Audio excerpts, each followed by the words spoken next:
and rock and roll music is the hero, masters of rock, and a new dawn in this house. Let's voluptuous Lizzie, hit me with your best shot, hit me with your best shots, and it's great as dawn is spontaneous during the show. If you have the fragile concept of metal as a serious thing, no sleep to maximize will tear your conception to pieces. Jump and the net will appear.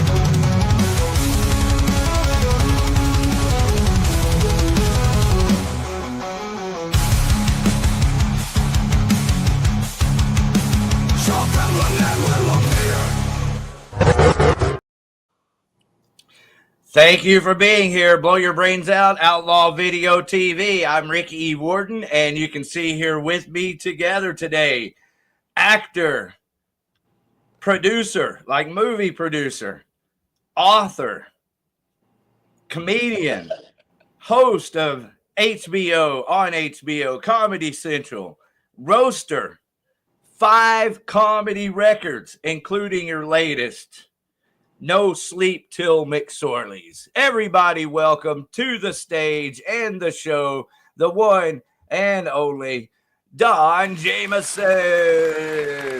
Ricky, thank you so much, man. And I heard my favorite saying in there, jump and the net will appear. Well, and also I should say VH1's That Metal Show. Yeah. Because I really appreciate you, sir, and your friends for doing That Metal Show and, you know, keeping heavy metal alive and fun and thriving the way that y'all have. We all owe you a lot. Well, listen, we're just 3 regular dudes, you know, who just spoke from the heart, man, and that's what it was all about. That's what this music is all about. So, you know, we were just real with everybody, and thanks to all you guys. We got 14 seasons on VH1 Classic, and you know, you never know. Hopefully, someday, you know, we're holding out for the big reunion money, Ricky. Well, sure. Yeah, it's all about gotta get that pay. Now, listen, the truth is we would have all done it for free just because it was such an honor to do it and to talk to all the great rock stars over the years, man. So if an opportunity comes up, man, we're ready. We're still friends. You know, we don't have to ride on separate buses like certain bands. Like, we're all still best buddies. So we're ready to go when anybody else is. Well, and so what does that mean? What is That Rocks? Is That Rocks pretty much the most recent version of what you and Eddie Trunk are doing together? Yeah, myself, Eddie, and Jim Florentine. Jim Florentine, thank you so much. Yeah, I was thinking about Jim Florentine, but I actually got caught up in thinking about impersonating him and forgot his fucking name. God damn it. Something like that I would do. But I can tell you all about thrash metal. You want to name that death metal band? I love death metal. But yeah, we did 30 episodes of a show called That Rocks because we weren't able to use That Metal Show because VH1 owns it. So, and I don't know, we haven't heard from anybody over there in years. So we just decided, let's do our own thing and, you know, keep it alive like we did, you know, back in the day. But now you got this kind of thing. You got streaming and you got YouTube and all that stuff. So, you know, we still had great guests on there. You know, we had Sammy Hagar, Michael Anthony, Glenn Hughes, David Coverdale. So, you know, we covered a lot of ground on that show too. I watched the interview today with Marty Friedman. So I watched probably 4 episodes today. And I know I've watched some in the past. I've come across it for sure. But I've got some catching up to do, and I will because every episode's pretty kick-ass. Cool. Thank you, Ricky. Appreciate it. We'll fire up the machine again soon and get back on it. We're just, you know, let it take a little break, take a little rest, and then recharge. So that's what's going on? Yeah. Because y'all did 30 episodes, and it takes time. You know, people don't really realize it. It actually takes time to do this. Yeah, exactly. People just see us going live, but they don't see what goes behind the scenes. Like you making that song today, bro. That's so impressive to me, man. You know, I love that you're an old school dude, but you're living in the modern age, man. I mean, I'm still collecting vinyl, man. I haven't gotten to AI yet, man, but hopefully in the next 5 years. Well, thank you. I'll take it, Don. I've definitely always been a visionary. I'm kind of ahead of the curve, but that's about it, man. I don't ever tend to be able to pick up the ball and do much with it from there. But, you know, we're doing it. We are live right now to YouTube and Facebook. So speaking of that, we've got Just the Facts, man. Cool intro. All right. Thank you very much. Absolutely. Just the Facts Man's a killer channel on YouTube. What does he do? What's his show? Well, it's actually, his name is Dan McNew. Thank you for asking, because I kind of stopped short because I didn't want to take your time. But his name is Dan McNew. He is the guy who started Ride for Dime, the bike ride that started right here in Dallas. That's Dan McNew. You're a hero, bro. Thank you, Dan. You the man. Many, many thanks. Absolutely. Yeah, so he started Ride for Dime, but he's a very what do you say? He's just an awesome dude. He does a lot of shit. So if you go to his YouTube channel, he's got everything from scientific type shit to heavy metal headbanger shit, you know, and it's always fun. And I guess that's where the name Just the Facts Man comes from, because there's a little bit of a scientist in him or something. Yeah, that's cool. I'll check him out for sure. Yeah, he's the guy. And then, have you ever heard of a band called Aska? Aska? No. Yeah, it's kind of funny that, you know, really not many people know about Aska, and they're really a very good band out of Arlington. I think they're originally from Cleveland, maybe, you know, but they came down here back in the 80s to try to do their band, and they did. But they're way more popular over in Europe. They have a little bit of a European sound to them more than a Texas groove. Yeah. And several bands like that here, like Solitude Eternus. Yep, I've heard of them. Mm-hmm. They're huge in Europe, but they're not that big here, you know. Yeah, that's a story with a lot of them, Ricky, right? It's you know, oh yeah, but that's part of why we're here, you know. That's what we do this for, is to enjoy the process while we can, you know. Yeah, exactly, man. And support these bands, you know. You know how it is, man. There's a million great bands out there, and nobody knows them, and you can't believe it. Like, why didn't this band make it? Why didn't that band make it? It could be anything, you know. It could be timing, it could be drugs, it could be a woman. But a lot of bands, you're right, man. They don't scratch the surface in America, but they're playing theaters and arenas in Europe. Yep. Yep. And those bands, again, are from this area. Solitude is from Arlington, and Aska's from Arlington. But it's Dan here. His other nickname is Aska Dan. So he's in the band? No, this guy right here, Just the Facts Man, that's his channel, right? He's got a lot of good, entertaining shit, including, like, if you want to know all the places to visit to see Pantera, you know, historical places to visit, the restaurants, Pantego Studios, the grave sites, all of that. He's got a couple of videos, but he's got one video that's very thorough, has all the information put together for you, where to visit. That's great. Yeah. Okay, so his name is Dan. His other nickname, Don, is Aska Dan. Yeah.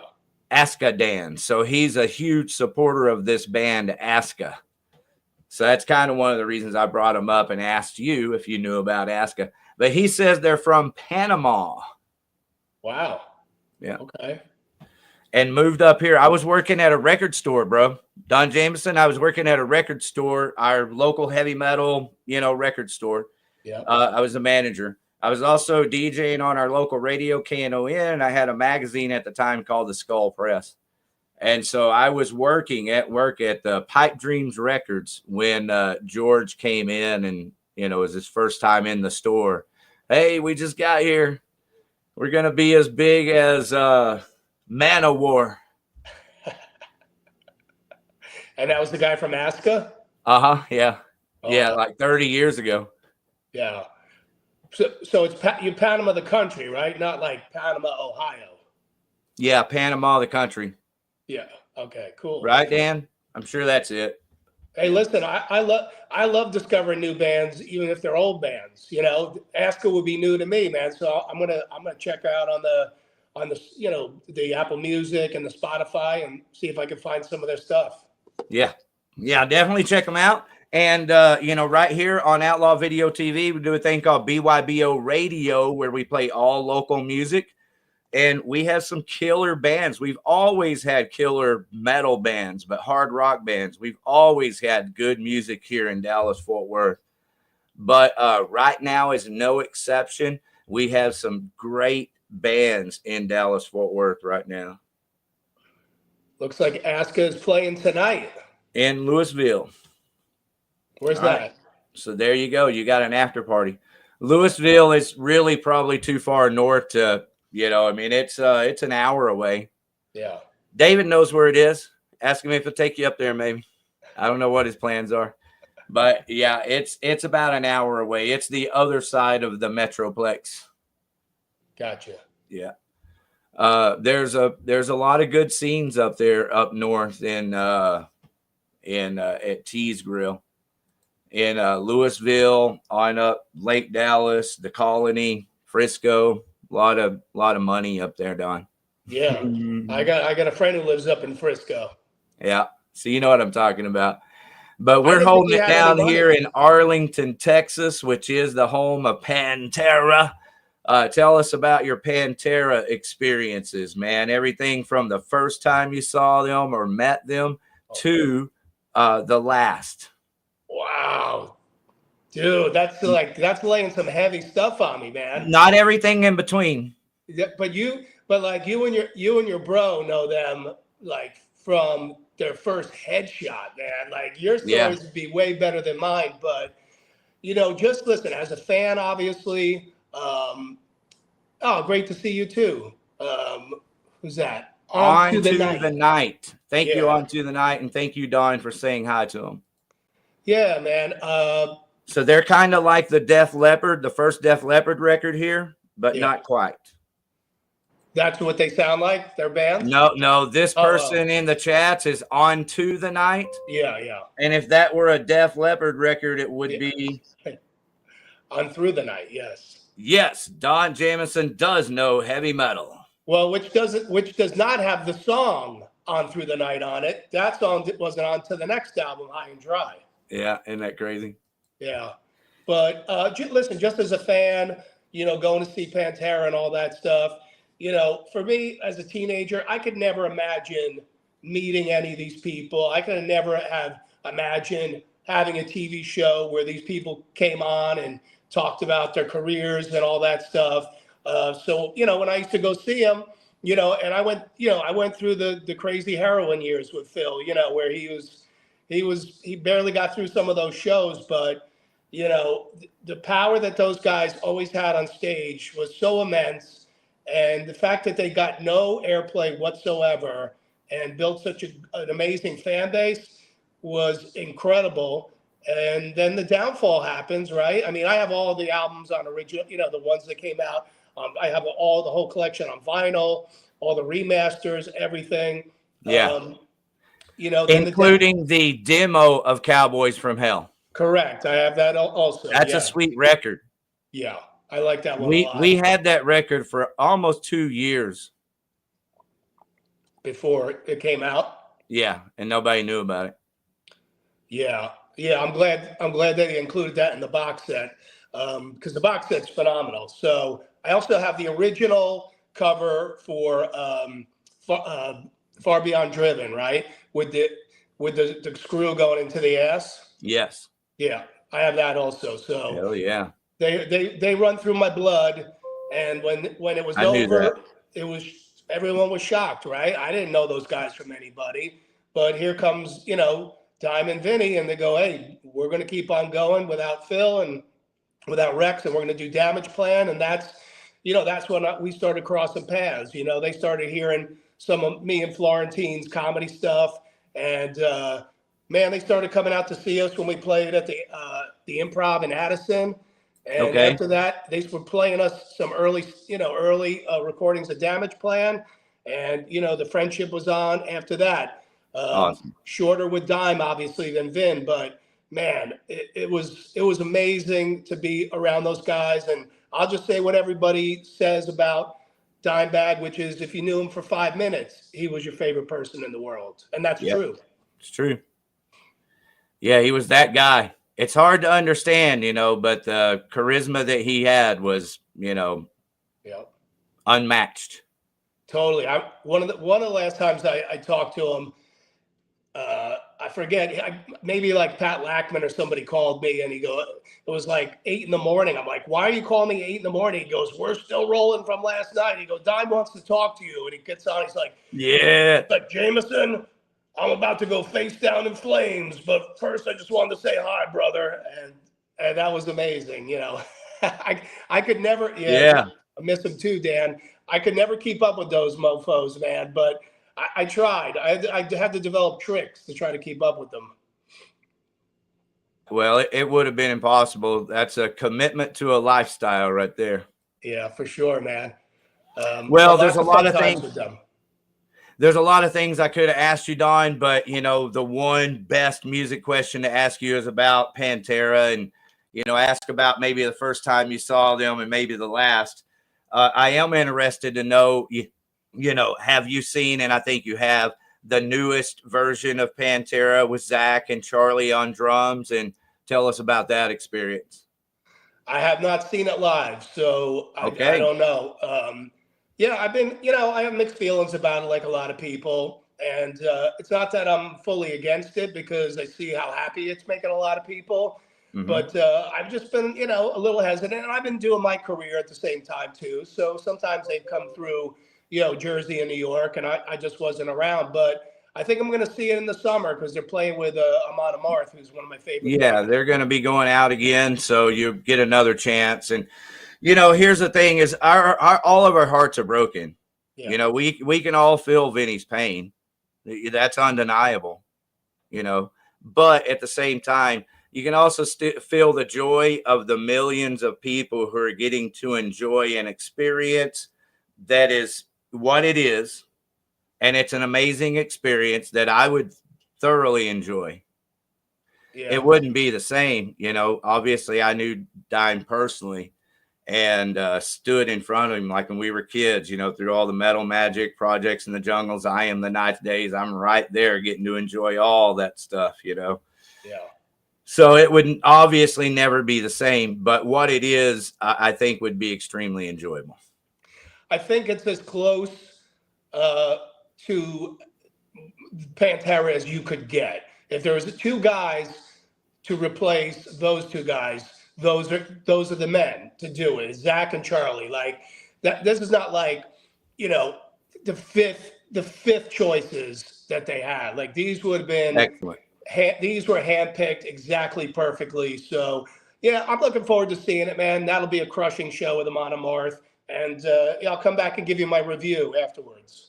Excellent. Hey, let's do that. You can make yourself at home here anytime. We do it every Wednesday, but we always make a special you know, occasion for anyone when they're in town and we need to. But anyway, yeah, man, I think Charlie Benante is the surprise of the whole process. He is killing it, you know, and we can all feel good about Zach because it is Zach. You're getting Zach. That's what you're getting. And you can feel good about getting Zach Wild playing all the Dime stuff. We can feel good about that. So yeah, I'm not trying to preach the gospel here or anything. Just, you know, I personally would love to see him a couple of times, you know. Sure. Well, like you said, man, you knew those cats from when you were a kid, man. So for you to sign off, that means way more than me signing off. You know, I've seen the clips. It looks cool as hell. You know how much Zach and Charlie cared to do the parts right. So you know it's being handled with care. And you know, Phil's in good shape and he's fucking killing it. And Rex out there doing his thing, man. So yeah, let's see where this goes, man. Yeah, and if you want to tie it up and leave it behind, man, we can easily say that, like all of life, we could turn it into some drama really fast and feed that beast, you know. But you know, looking at the good that's in it, you know, there's a lot of kids, including me. My kid heart would enjoy it also, that are getting to enjoy that Pantera experience, if you will, that, you know, never got to enjoy it before. And parents are getting to enjoy it with their children, just like the whole Kiss experience and everything. And all of that shit's important, bro. Yeah, exactly. So seeing the smiles on people's faces and seeing people's reactions to it, it's hard not to sign off on it. So. And you know, remember, I live in the land of the haters here, so that's why I tied it up like that. I got well, you. Hey, let's get back to That Rocks, because do you have any definite plans for when y'all are going to roll that back out? Or is it possible that something else rolls out in the near future? Well, I have a podcast that I've been doing the last year called Rock Strap.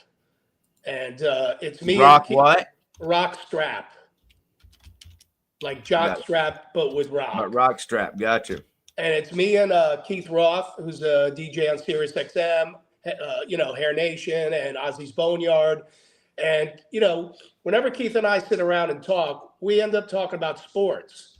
And I go, you know, there's a lot of rockers who love sports. I go, you know, and we just came up with this concept where let's do a podcast that's a little different, where we talk to musicians about their love of sports and talk to sports people about their love of music.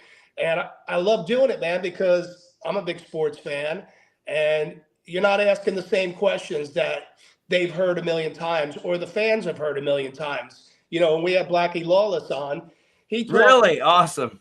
Yeah, he talked for 20 minutes about going to see the Yankees with his dad when he was, you know, 7 years old, and taking the subway up to Yankee Stadium from the Bronx. And, you know, like him reliving those memories in his mind put him into such a different light. It's not just the same, oh, is this, you know, how's the tour going? Oh, it's the best tour ever. It's the best album ever. So we just change it up. Of course, we talk about music. You have to. But we got about 35 minutes in with Blackie, and I go, hey, man, you should promote the tour coming up. And he goes, man, I forgot. I was having so much fun talking about sports. I've totally forgot to plug the tour. I go, yeah, we got to do that too. But it was cool. We don't talk stats or anything. We just talk about, you know, our love of it. And, you know, there's a lot of similarities between struggling athletes and struggling musicians, you know? So. Yeah. It sounds like a good time. I got to meet Blackie. I don't know if you know this or not, but I'm the guy that invited James Hetfield and Lars Ulrich here to hang out with Dime for a couple of days.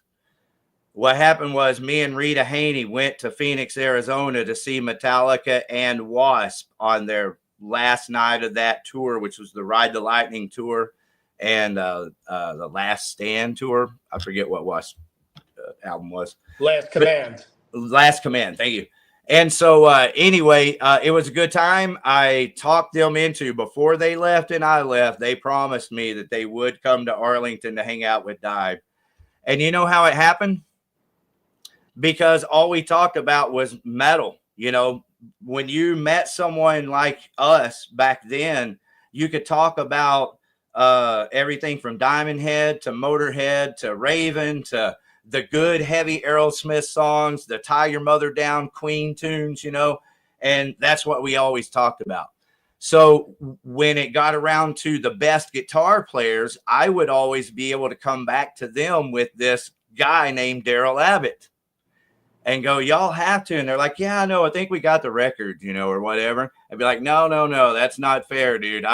It wouldn't be right for us to know everything that we know and have the conversations that we have, and you to not like come see this guy. This guy's like going to be the next Eddie Van Halen of heavy metal music. And so they said, okay. And they did it. And then the rest of that night, I went on to party with Chris Holmes. I just saw Chris Holmes on the Monsters of Rock cruise. Did you? That's so good to hear. He's still alive and he's still playing, man. And I interviewed him for his they're doing a new documentary about him, and I spent about a half hour talking to him. And he is hilarious, man. He's that meme man. The He's Mean got the Man stories documentary is forever. awesome. They're Yeah. doing another documentary. His camp is Yep. excellent. Yeah. All But right, the well, thing, that's a great segue into everybody go check out Chris Holmes because he is the original lead guitar shredder in the heavy metal world. He's a beast on guitar. Chris Holmes is. Wasp has never been the same without him. But anyway, hey, Ricky, I just wanted to jump in real quick because something you said about why Metallica ended up coming up and hanging out because all you guys did was talk metal, right? yeah, Dude, I could tell you this, man. They're still like that today. You know, sure. when we had Lars on that metal show, one of the final seasons, he took me and Eddie and Jim out, and we were with Brian Slagle from Metal Blade. And I think we went to like the pool deck of the Chateau Marmont, and he was drinking Dom Perignon and everything. Mm-hmm. But what did we talk about all night? Music. Yeah. And he's got his iPhone and he's going, look, I downloaded this Deep Purple bootleg. I never heard this before. Yeah. And so that's I'm all saying is Lars that talked about. the drinks get more expensive, but the conversation stays the same. Wow. How about that, man? Yeah. Yeah, that's literally all we ever talked about was the good metal. So, hey, thanks for flattering me with that story, and thanks for listening. I appreciate that. But you had brought up the Monsters of Rock cruise, and I definitely want to talk about that before I let you go and while I got you, because, you got to see some really good bands on that cruise. Tell us about it. Yeah, so obviously, I saw Chris and his band a couple of times. Now I love Michael Monroe. So I was psyched that they haven't been on the cruise in almost 10 years. Okay. And that I like that. I like the Michael Monroe, LA Guns. Unfortunately, Faster Pussycat wasn't able to make it this year. Unfortunately, they had a tragedy. But Rose Tattoo was amazing. Oh yeah, some rock and roll outlaw. That's my love right there. Angry is 78 years old, still swigging whiskey from a bottle and going out. And he might be 5'4" in off stage, but on stage, he's 10 foot tall, man. Thank you. There you go. And that's what I try to tell all my friends. I'm 6'2", and they're like, you just don't understand. I'm like, bro, some of the shortest guys I've seen have been some of the giantest beasts and he's one of them. Angry is one of them. How about Dio, right? Dio, same thing. Dio. Yeah. Yep. Yeah. So you're a giant if you choose to be. Exactly. So on the cruise, you're actually a guitar player, and you got play with some bands there. You want to tell us about that? Did you play AC/DC, Dirty Deeds Done Dirt Cheap? I did. You did your homework, Rick. That was actually on the last cruise. I didn't play on this one, but it's the one song I know I can nail on guitar. So they were, all the professional musicians were cool enough to let me come up and play the song. Phil from Armored Saint was playing the other guitar. So I said, turn you way up, turn me way down, and let's just go out and rock it old school. And, I'm a comedian, right? And so, I get such a thrill of doing comedy. But when I got up there and played one song on guitar, I came off stage, I was shaking, man. It's a different kind of high for me because I don't really do that much. So that was a great highlight for me, definitely. Yeah, good deal. That's a story I wanted to hear, man. I love Armored Saint. I know you're involved with them and Anthrax and so many bands. And just thank you for that. Thank you for spending time with us here today. Respectful to your time. I got a lot of things I could ask you here. But can you talk a minute about tonight and what you're actually doing out on tour?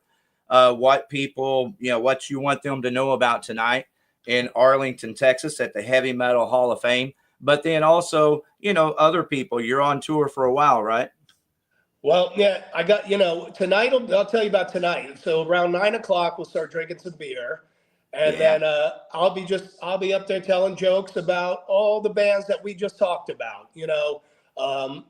you know, I don't get the opportunity to do that all that often, you know, and I got so much Yeah. material about bands, and you know, it's all respectful. You know, I don't shit on anybody, but there's a lot of humor in our music, and you know that. So, you know, we talk about from everybody from Alice Cooper to Sabbath to Ozzy. So we're gonna throw a lot of that stuff down tonight. Awesome. You'll tell some dirty jokes. You know, we're not going to be politically correct. Uh-uh. And then we'll drink some more beer. And then, you know, tomorrow I'm off to Michigan, and I do my regular nightclub set, which is totally different, which is just talking about myself and the world and all that stuff. And then I go on tour with Anvil in April and May, and we're going to do the whole East Coast of the United States. And I'll be open up for those guys doing heavy metal comedy. So I'm excited about that. Metal on metal. That's one of the early game changers there too. Yeah, that's right up with Rockin' Till You Drop.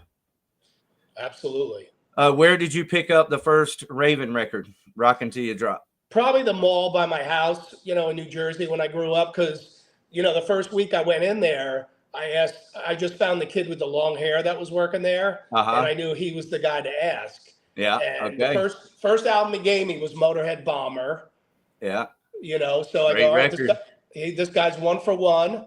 Then I went back the next, you know, I mowed lawns, you know, all weekend, and I saved my money. I go back and get, and he gives me Riot Fire Down Under. Yeah. So it's 2 for 2. Swords and Tequila. Then he gives me Anvil, the first album, Hard and Heavy. So and that then somewhere like 4th, 5th, 6th in there was Raven. So okay. That guy, he never let me down. He would always say he would go, if you don't like any of these records, break it up into little bits and bring it back, and I'll give you the money out of my pocket for it. Yeah. That's how he knew these records were good. That's a DJ right there. Already knew his way straight to your heartstrings. Yep, for sure. So I want to ask you about the Austin comedy scene. Have you been there recently? Do you have friends there? You know, what's going on with you in that revolution down there? Yeah, it's crazy what Rogan has created down there. Where they used to do, I guess, I don't know if they still do Kill Tony at the Vulcan At the Gas Comedy Company. Mothership? Yeah, they do. Yeah, so I've done the Vulcan Gas Company a few times.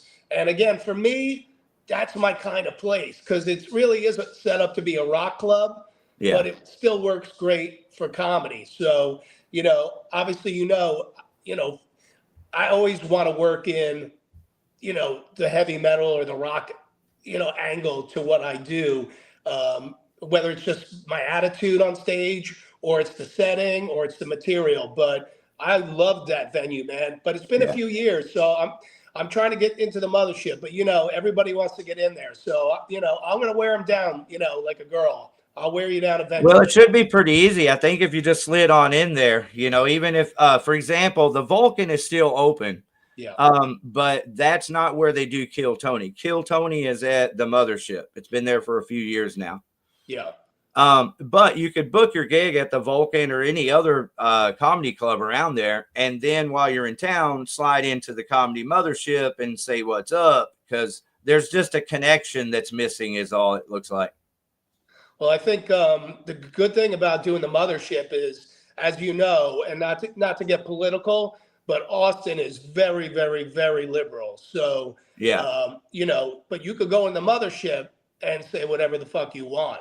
Oh, yeah. And they smoke weed on stage and everything, bro. Hey, you know, you brought up Kill Tony. You would make a great, you know, judge guest on Kill Tony. Yeah, thanks, man. I'll get there eventually, man. I just, you know, it's all timing. Yeah, well, I watch Kill Tony, so have your people contact his people, contact your people, because you'd make a great guest judge, and you should check that out. And, you know, I apologize again. I'm preaching the gospel of the Austin comedy revolution, but there is a comedy revolution taking place in Austin, you know, and it's real. Oh, big time. And every comic I know who's played the Mothership loves it. So, you know, that's what happens when a comic opens up a comedy club. They know how to build it. They know how to set up the room. They know how to take care of the comics. So, yeah, I give big love to Rogan, man. He didn't need that in his life, but he knew he had to do it. Yeah, yeah. That's why I was wondering if you've been able to take advantage of it. Well, hey, let's go to the chat before we Allison! let you go, if you don't mind. We got someone saying, hey, Allison Gambino says, hey. Yeah. What's up, Allison? And I may go if there are still tickets. So you got it. You got it. One on the hook here. This is Dan McNew. Just the facts, man. He may go if there are still tickets. Yeah, we'll get no problem getting you in. But I know you're dying to go to that Aska show. So tough choices. That's not a tough choice. No, I'm kidding. We love Aska. But you can only see John Jamieson at the Heavy Metal Hall of Fame in its origins one time and one time only. Yep. Cool. So I appreciate you doing this tonight at the Heavy Metal Hall of Fame. I want so bad the very best for the Heavy Metal Hall of Fame, first and foremost, because I'm a headbanger. I love heavy metal music, and all the attention it can possibly get to me is fan-freaking-tastic. And along with it, so the city of Arlington, because it's not just Pantera. Like I said, Solitude Eternus. There's a lot of bands, including Rigor Mortis. Rigor Mortis is from Arlington. Yep, with Harden on drums, who later played with Speed Dealer for a long time. Right. Yeah. So, now they're more of a Dallas-oriented band, but Harden's from Arlington. Yeah. I know we went to Arlington High because we went to school together. Me, Casey, and Harden were in the same grade together. Oh, wow. Yeah, we were the three hoods hanging out in the gym, ignoring everyone. If there's a place for an actual heavy metal Hall of Fame, and I hope your bro turns it into one for real, Arlington is the spot to do it, man. There's just so much, just in Texas in general, man. There's so much music history down here, man, and your brother's already got half of it set up in there. So, I'm going to keep bugging him about it. I'm going to stay on him because we should really make that the landing place for all these great artifacts and memories, and something people can show up to and see the Dimaflage guitar and see, Stevie Ray Vaughan's old tour jacket and whatever else, man. Like, let's all put it someplace where people can enjoy it.